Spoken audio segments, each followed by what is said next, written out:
Hi guys! Welcome back sa Daily Driver. Nakapag-feature na kami ng KE30 a few episodes ago. However, gusto ko talagang i-feature itong KE30 na kaibigan ko na si Papi James. For two main reasons. Number one, nakasama ko na ito sa Tambay sa Tagig. Tuwang-tuwa ako kasi nalaman ko na galing pa siyang Laguna. O Laguna, binahe niya papuntang Tagig. And second reason, nung bumaba siya, hindi ko makakalimutan, fresh na fresh. Kasi ang lamig ng AC nila. Ganito pala ang itsura kung 7 years yung restoration na ginawa nyo sa isang sasakyan. For today's episode, Papi James at si Gab. Toyota Corolla KE30. Tara, samahan nyo kami.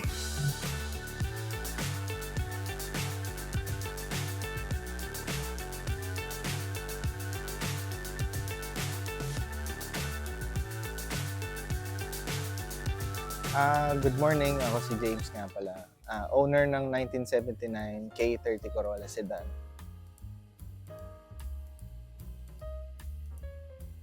Ang K30 is third generation ng Corolla.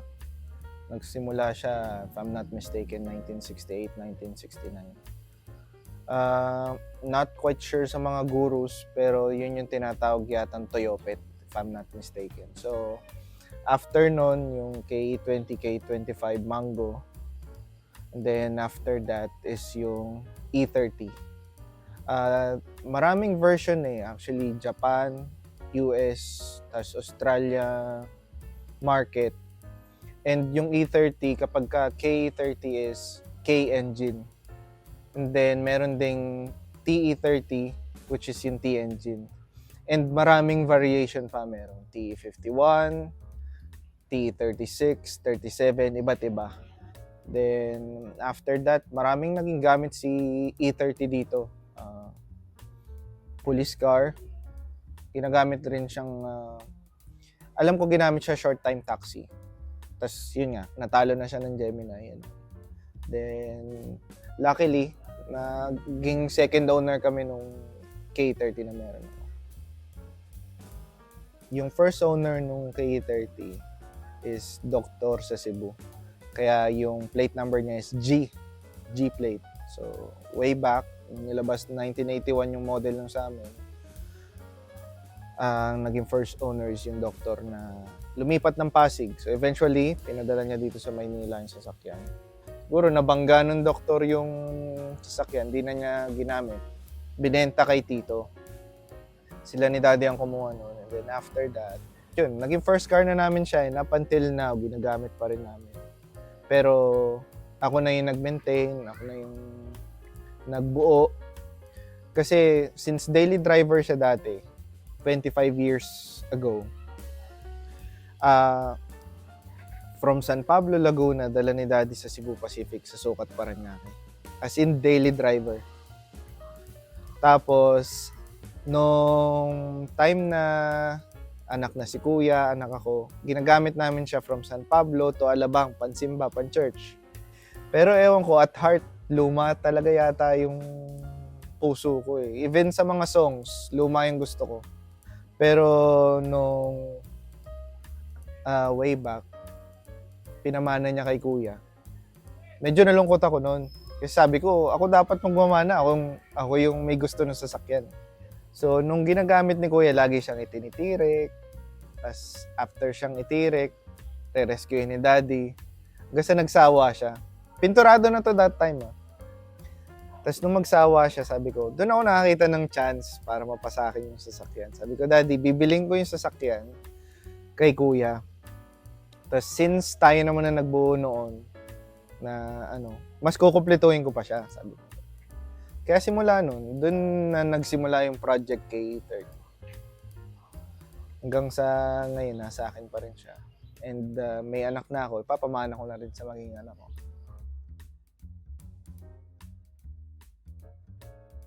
Pero ang pinaka-memorable sa akin yung binaba yung makina.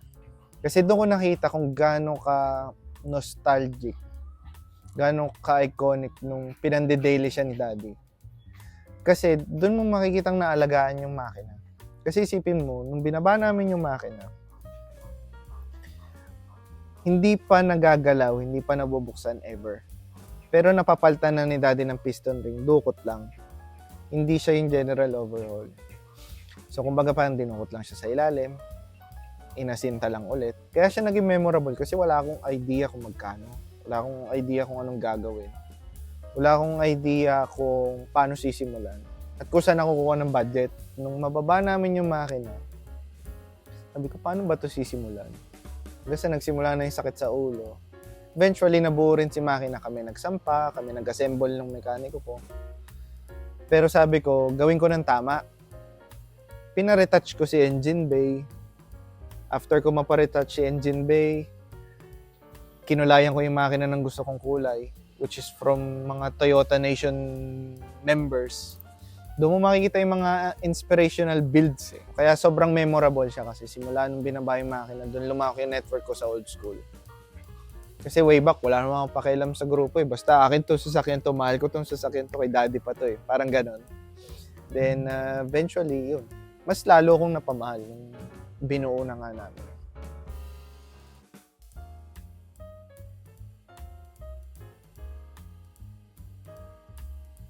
So, nung araw nung nakila daddy pa siya, may aircon na rin naman siya. Hindi rin naman ganun kainit way back. Uso pa nun yung free yun na R12. Sobrang lamig nun. Ang ganda sa pero dahil sa health hazard ni R12, kaya naging R134. So, nung napa sa akin siya, may aircon siya pero hilaw. Nagpalit ako ng bagong compressor. Nagpalit ako ng modernized condenser. Kumbaga basically pinalitan ko halos lahat. Pero ang hindi ko lang pinalitan is yung sinaunang evaporator sa loob, which is compatible siya sa R12 na kaya niyang palamigin yung kahit maliit na cockpit ng sasakyan. So up until now, kaya komportableng gamitin kasi nilagyan ko rin siya ng tint. So sa sobrang init ng panahon ngayon, nakakatulong yung ceramic tint kasi kapag maganda yung aircon system mo at wala kang tint, ramdam mo pa rin yung init. Malamig siya. So parang naglalaban yung init at lamig. So sabi ko, para mas efficient yung aircon, nilagyan ko na rin ng tint. And ayun, malaking factor siya. Kaya simula nang ginawa ko rin business si tint eh. Kasi may shop din sila daddy. Then bago siya nag-retire, sinalo ko na rin yung business ng pagtitint. Kaya sa mga tropa na nalagyan ko na ng tint, salamat kasi ang ganda ng feedback nila. Kasi ang ganda nga ng heat rejection, lalo na yung nano ceramic.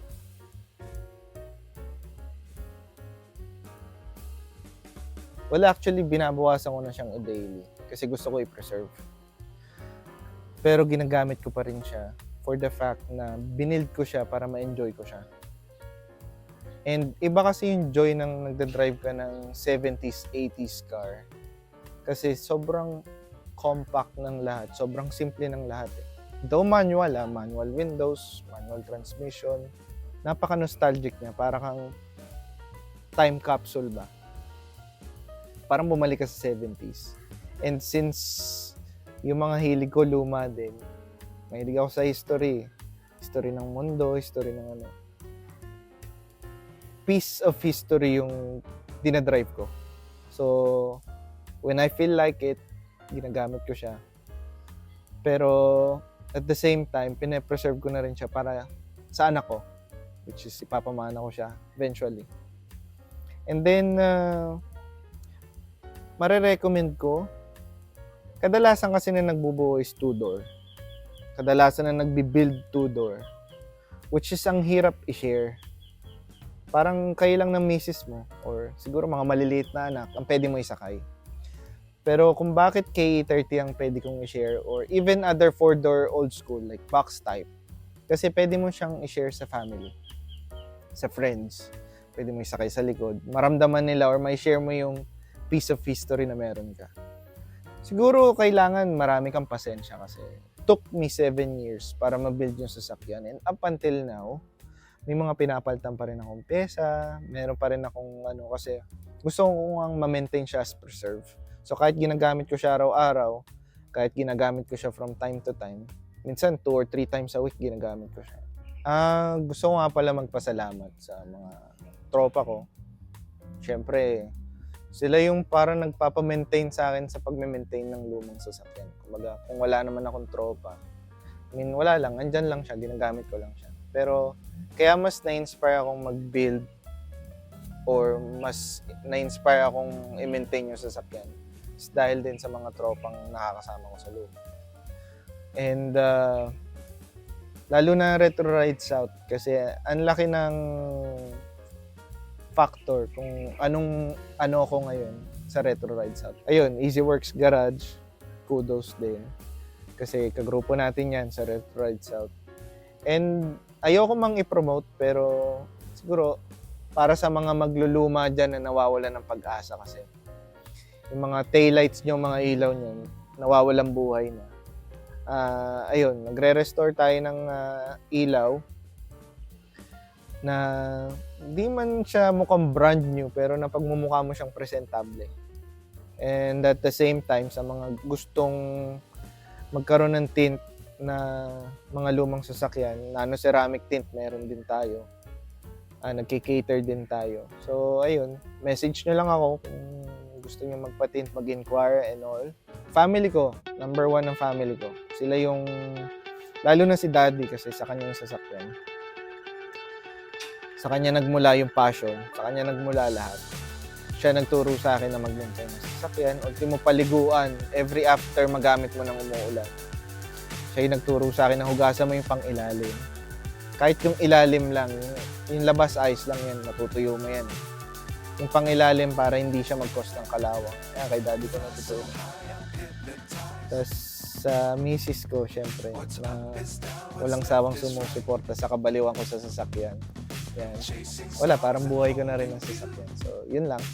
Ako nga pala si James, owner ni Gab, 1979 Corolla, ang aking daily driver.